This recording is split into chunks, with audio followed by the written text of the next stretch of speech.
I am Muhammad Rais from Tagore School, Parbatsar. Today we will read the class 7th first chapter, 3 questions. In the previous video we have to read the second part of this chapter. Now we will read this chapter forward. The king was very happy to have make peace with his enemy so easily and to have won him over as a friend.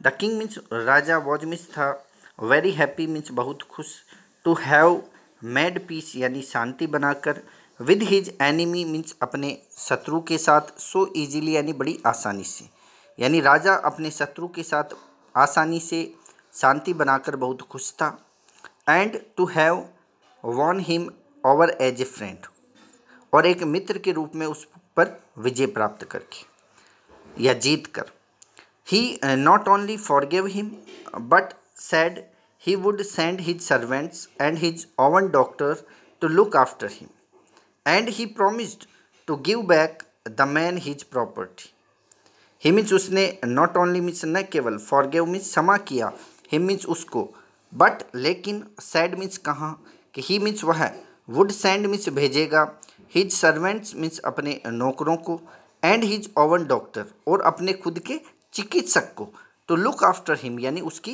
देखभाल के लिए। तो राजा ने उसको न केवल माफ़ किया बल्कि उससे कहा कि वह उसके नौकरों को और अपने खुद के जो चिकित्सक है उसको तुम्हारी देखभाल के लिए भेजूँगा एंड और he promised to give back the man his property and means और ही मीन्स उसने प्रॉमिस्ड यानी वादा किया टू गिव यानी देने का ही मीन्स उसे बैक यानी वापस हिज प्रॉपर्टी यानी उसकी संपत्ति को और उसने उसकी संपत्ति को वापस देने का वादा किया। Leaving the wounded man the king went out of his hut and looked around for the hermit. Leaving यानी छोड़कर द वाउंडेड मैन मीन्स घायल आदमी को द किंग मीन्स राजा वेंट आउट यानी बाहर गया ऑफ द हट यानी झोंपड़ी से एंड लुक्ड अराउंड और चारों तरफ देखा फॉर द हर्मिट यानी सन्यासी को यानी राजा ने उस घायल आदमी को छोड़कर झोंपड़ी से बाहर आया और उसने सन्यासी को चारों तरफ देखा। Before going way he wished once more to get answer of his questions. Before means पहले गोइंग वे यानी दूर जाने से ही मीन्स उसने विश्ड मीन्स कामना की वंस मोर यानी एक बार टू गेट आंसर यानी उत्तर जानने की टू हिज क्वेश्चंस मीन्स अपने प्रश्नों का। तो जाने से पहले सन्यासी राजा ने अपने प्रश्नों का उत्तर जानने की एक बार कामना की। The hermit was on his knees sowing seeds in the beds that had been dug the day before. The hermit यानी सन्यासी वॉज मिस था ऑन हिज नीज यानी अपने घुटनों के बल था यानी सन्यासी घुटनों के बल था। शॉविंग सीड यानी बीज बो रहा था इन द बेड्स यानी क्यारियों में दैट यानी जिनको हैड बीन डग यानी खोदा गया था द डे बिफोर यानी एक दिन पहले यानी सन्यासी था वो घुटनों के बल होकर क्यारियों में बीज बो रहा था जिन क्यारियों को एक दिन पहले खोदा गया था।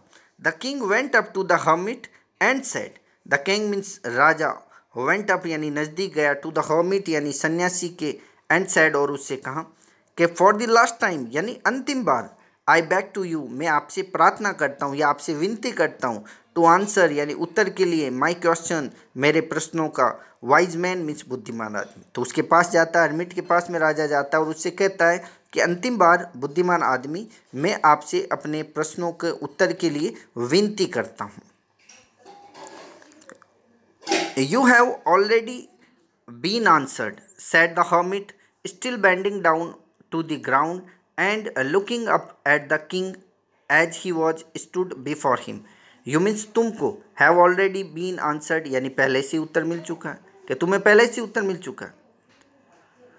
सैड मीन्स कहाँ द हर्मिट यानी सन्यासी ने still bending down still means अभी भी स्थिर रूप से बेंडिंग डाउन यानी झुके हुए टू द ग्राउंड यानी ज़मीन पर तो ज़मीन पर झुके हुए सन्यासी ने कहा कि तुम्हें उसका उत्तर मिल चुका है।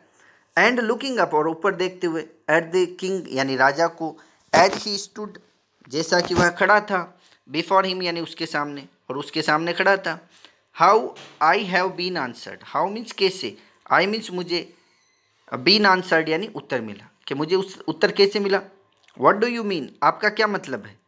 तो do you not see do means क्या, यू मीन्स तुम्हें नॉट सी यानी नहीं मिला, रिप्लाइड यानी जवाब दिया, द हर्मिट यानी सन्यासी ने कि if you had not pitied my weakness yesterday and had not dug these beds for me, not not pitied my weakness yesterday and had not dug these beds for me, you would have gone away. तो उसने जवाब दिया कि if means यदि, you had not पीटीड तुमने दया नहीं की होती, माई वीकनेस यानी मेरी कमजोरी पर, यस्टरडे मीन्स कल, and had not dug these beds for me और मेरे लिए ये बेड्स यानी क्यारियाँ नहीं खोदी होती, तो you would have gone away और तुम यहाँ से चले गए होते, तो then the man would have attacked you and you would have wished to stayed with me. Then means the man means आदमी, would have attacked यानी हमला कर देता you यानी तुम पर, कि यदि तुम यहाँ से चले जाते तो वो जो आदमी था wounded man यानी घायल आदमी, वो तुम पर हमला कर देता. You would have wished लेकिन तुमने कामना की, to you had stayed with me तुम मेरे साथ रुकने की कामना की, तुमने मेरे साथ रुके.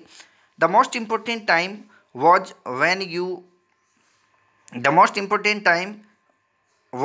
when you were digging the beds. The most important time यानी सबसे महत्वपूर्ण समय, वॉज मीन्स था, वैन मीन्स जब, यू वर डिगिंग तुम खोद रहे थे, द बेड्स यानी क्यारियों को, यानी जब तुम क्यारियों को खोद रहे थे तो वो सबसे महत्वपूर्ण समय था. एंड और I was the most important person और मैं सबसे महत्वपूर्ण आदमी था. एंड डू मी गुड और मेरे लिए जो अच्छा काम किया तुमने, was your most important business वो तुम्हारा सबसे महत्वपूर्ण काम था. आफ्टरवर्ड यानी इसके बाद, वैन मीन्स जब, द मैन मीन्स आदमी, रैन टू अस यानी दौड़ते हुए हमारे पास आया. The most important time was when you were carrying for him यानी सबसे महत्वपूर्ण समय था जब तुम उसकी देखभाल कर रहे थे. बिकॉज क्योंकि, if you had not dress his wounds he would have died without having made peace with you, कि यदि, आफ्टरवर्ड यानी बिकॉज यानी क्योंकि, if you had not dressed कि यदि तुमने उसके गाँव को, हिज वाउंड यानी उसके गाँव को दुरुस्त नहीं किया होता, तो he would have died without having peace with you तो बगैर तुम्हारे साथ शांति बनाए हुए मर जाता. सो इसलिए he was the most important man इसलिए वह सबसे महत्वपूर्ण व्यक्ति था. एंड वॉट यू डिड और जो तुमने किया, फॉर हिम यानी उसके लिए, वॉज मीन्स था, योर मोस्ट इम्पोर्टेंट बिजनेस तुम्हारा सबसे महत्वपूर्ण कार्य. तो remember then there is only one time that is important and that time is now. Remember then याद रखो, there is only one time केवल एक समय है, दैट इज इम्पोर्टेंट जो महत्वपूर्ण है, and that time is now और वो समय है अभी. This it is the most important time because it is the only time we have any power of act. It is the most important time यह सबसे महत्वपूर्ण समय है, because क्योंकि, it is the only time केवल यही समय है, we have any power to act हमारे पास किसी भी कार्य को करने की शक्ति होती है. The most necessary person is the person you are with a particular moment and the most necessary person सबसे जो आवश्यक व्यक्ति है वह है, is the person वह व्यक्ति है, who means जो कि are with a particular moment एक विशेष क्षण में आपके साथ होता है, वही व्यक्ति सबसे महत्वपूर्ण होता है. for no one knows what will happen in the future कि कोई नहीं जानता है कि भविष्य में क्या होगा. and whether we will meet anyone else या हम किसी से और किसी से भी मिल भी पाएंगे या नहीं मिल पाएंगे. तो the most important business is to do that people good. The most important business यानी सबसे महत्वपूर्ण कार्य, इज मीन्स है, टू डू यानी करना, दैट पर्सन गुड यानी उस व्यक्ति के लिए अच्छा, यानी किसी व्यक्ति के लिए अच्छा करना वही सबसे अच्छा कार्य, यानी ज़िंदगी में सब किसी के लिए अच्छा करना वो सबसे अच्छा कार्य है. बिकॉज क्योंकि, we were sent in to this world for that purpose alone कि केवल हमें इसी उद्देश्य के लिए दुनिया में भेजा गया, यानी भगवान ने हमें केवल इसी उद्देश्य के लिए ही इस दुनिया में भेजा है. तो the chapter is over now we will solve the questions of this chapter. The first question is complete the following sentences by adding the appropriate parts of this sentences given in the box. यानी कोष्टक में कुछ points दिए हुए हैं, उनसे हमें suitable choose करके ब्लैंक को फिल करना है। Many wise man answered the Kings question, यानी कई बुद्धिमान आदमियों ने राजा के प्रश्नों का उत्तर दिया, but their answer were so varied, यानी उनका उत्तर बहुत अलग अलग था, that the king was not satisfied. This is the right answer. And the second, someone suggested that there should be a council for the wise men to help the king act at the right time.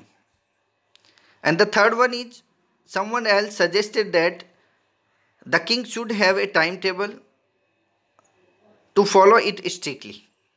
And the fourth, the king requested the hermit to answer the question, to answer 3 questions.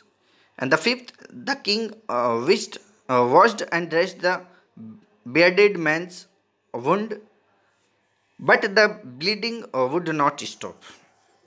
Now, activity second, answer the following questions. निम्नलिखित प्रश्नों के उत्तर देने। Why was the king advised to the magician? Magician यानी जादूगर को, क्या राजा को जादूगर की सलाह क्यों दी गई थी?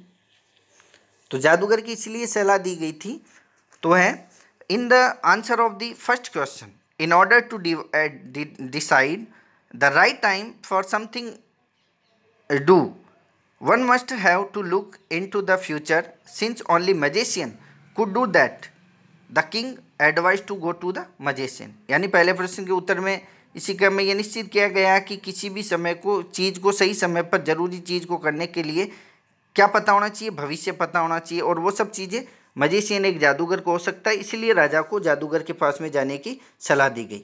अगला, in order to the second question, whose advice did the people say would be important to the king, यानी दूसरे प्रश्न के उत्तर में राजा को सबसे जो महत्वपूर्ण व्यक्ति के बारे में क्या सलाह दी गई थी? कौन सी सलाह दी गई थी कि कौन सा व्यक्ति सबसे महत्वपूर्ण व्यक्ति है?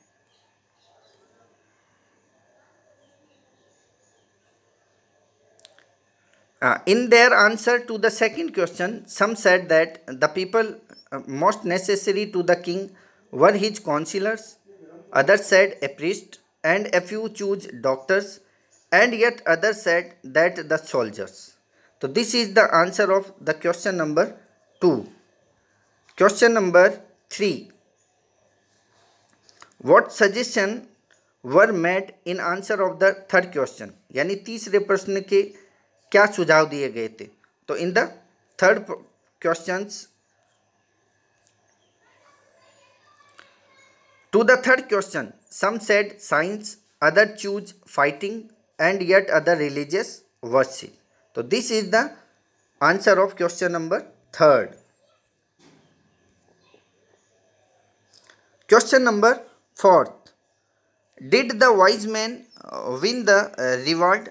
इफ नॉट, यानी क्या किसी भी आदमी को कोई पुरस्कार मिला? इफ नॉट, वाई नॉट, यदि नहीं मिला तो क्यों नहीं मिला?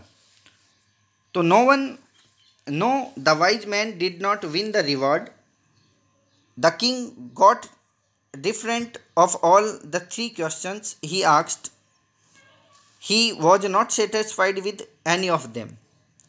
तो the king, no one got any rewarded because all the person's answer were so different, so the king was not satisfied and gave no reward. So this is the answer of question number 4th. Now question number 5th, how did the king and the hermit help the wounded man? यानी राजा ने और सन्यासी ने घायल आदमी की कैसे सहायता की?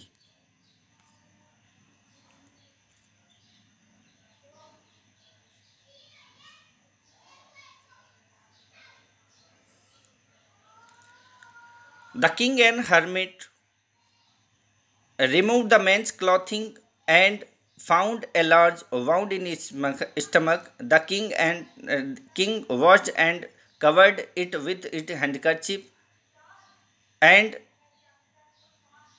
King redressed the wound until at last the bleeding stopped, and the king bought fresh water for him.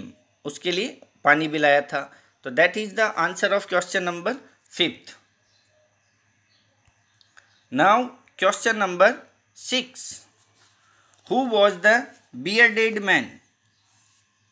Means दाढ़ी वाला आदमी कौन था? तो the bearded man was the enemy of the king, यानी राजा का शत्रु था वो. Who sought to revenge him for seizing of his property and putting his brother to death, यानी जिसने राजा को से बदला लेने की कसम खाई थी, क्योंकि राजा ने उसके भाई को मार डाला और उसकी संपत्ति को नष्ट कर दिया था. अब why did he ask for the king's forgiveness, यानी उसने राजा की क्षमा याचना के लिए क्यों पूछा? तो he asked for the king's forgiveness as the king had saved his life, क्योंकि राजा ने उसकी ज़िंदगी बचाई थी इसलिए उसने माफ़ी मांगी. He came there for taking revenge from the king, उसने राजा से बदला लेने के लिए आया था, लेकिन इसके बजाय राजा ने उसकी सहायता कर दी थी. Now question number 7. Now question number 7. The king forgave the bearded man. What did he do to show her forgiveness? यानी राजा ने दाढ़ी वाले आदमी को माफ़ कर दिया, और उसको माफ़ करने के लिए उसने क्या किया? माफ़ करने के बाद में उसके लिए क्या किया? तो उसने क्या किया था? तो for the king showed his forgiveness by sending his servants and his own doctor to look after him and promise to give back the bearded man's property. And the question number 8. What were the hermit's answer to the 3 questions, यानी साधु के 3 प्रश्नों के उत्तर क्या थे? उसने क्या उत्तर दिए थे उसके? And write each answer separately, प्रत्येक के उत्तर को अलग लिखना है. Which answer do you like most and why, कौन सा उत्तर आपको सबसे अच्छा लगा और क्यों लगा? तो इसके है, तो in the answer to king first question, यानी पहले प्रश्न के उत्तर में, the hermit said that there is only one important time now, it is the time in the ending of this chapter. इस पार्ट के अंत में है ये कि in the only time when you have power of act. In the answer of king's second question, the hermit said that the most important person is the one with whom we are at the present. And the third one is the most important thing to do is to do that person good. And ये 3 question के answer थे. अब कौन सा आपको ज़्यादा पसंद है वो लिखना है, एंड वाई और क्यों है वो लिखना है. Now the next activity, match items in list A with their meaning in B, यानी जो चीज़ें दी हुई एक में उसको बी से मैच करना, सुमेलित करना है. ठीक है. Bounded means several injury. Walk means got up from sleep. Forgive means pardon. Faithful means loyal. PT means feel sorry. Bats means small patches of ground for plants. Return means give back. So these are the matching of this list, and you use any 3 of the above words in sentence of your own. खुद को इन 3 वाक्यों में से, यानी 3 word से आपको कोई भी सेंटेंस बनाना है. You may change the form of the word, आप इसके फॉर्म को भी चेंज कर सकते हैं. ठीक है. कोई भी 3 शब्दों से वाक्य बनाने हैं 3. नेक्स्ट है, each of the following sentences has 2 blanks. प्रत्येक वाक्य के 2 ब्लैंक्स हैं. Fill in the blanks with appropriate form of the word given in the bracket. तो correct form of the word बनना है. जैसे he has blank to help me. Do you think he will remember his blank, promise दिया हुआ है, तो has perfect है, present perfect, तो वर्ब की थर्ड फॉर्म आ जाएगी और इसमें फिर प्रॉमिस आ जाएगा। इसी प्रकार से अगले फिल करना है। The king said that the king blank the blank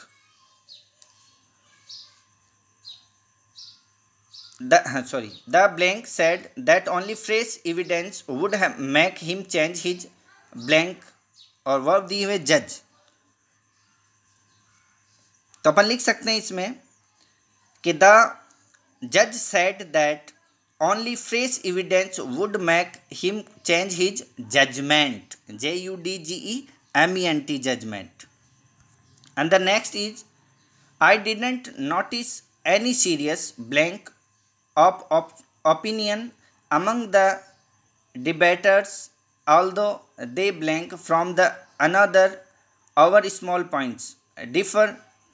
तो इसमें लिख सकते हैं, फर्स्ट में हो सकता है आई didn't notice any serious difference of opinion among the debaters, although they differed, DIFFERD, differed from one another over small point। And the third one is it's a very simple question to blank, but will you accept my blank as final answer, verb answer। तो you can write this, it's a very simple question to answer, but will you accept my answer as final। And the next is it isn't blank that blank should always be the mother of invention। तो necessary है, तो it isn't necessary that necessity, NECESSITY, necessity should always be the mother of invention। next है hermits are blank men, how they acquire their blank no one can tell। तो in the fifth, hermit are wise men, how they acquire their wisdom no one can tell। तो wise और wisdom। in the sixth, the committee has blank to make Jagdish captain of the team, the blank likely to please everyone। तो decide, the committee has decided to make Jagdish captain of the team, the decision is likely। तो decision is likely please everyone। तो asking for blank is a noble and willingness to blank forgive। तो asking for forgiveness, FORGIVENESS, forgiveness is as noble as willingness for forgive, FORGIVE, forgive। And the next speaking and writing, बोलने का और लिखने का है कि imagine that you are king, कल्पना करो कि आप राजा हो। Narrate the incident of your meeting to the hermit, यानी हर्मिट से यानी साधु से, सन्यासी से अपनी मीटिंग का जो घटना है उसको वर्णन करना है। बिगिन लाइक दिस, इस प्रकार से शुरू कर सकते हैं। तो आपको राजा को, अपने आप को राजा मानते हुए आप किस प्रकार से सन्यासी से मिले उसकी पूरी घटना का वर्णन करना है, जिसे नीचे दिया हुआ उस प्रकार से आप शुरू कर सकते हैं। The man was answered my question but I was not satisfied with their answer, one day I decide to go to meet the hermit, and you can write like this. And the second, imagine that you are hermit, कल्पना करो कि आप साधु है, सन्यासी हैं। Write briefly in the accident of your meeting to, अब पहले तो राजा मान के करना था, अब हर्मिट मान के राजा से मुलाकात का दृश्य ये करना आपको। तो you have to do this. The chapter is over now we will read the next chapter in our next video. Thanks for watching this video. Okay, thanks.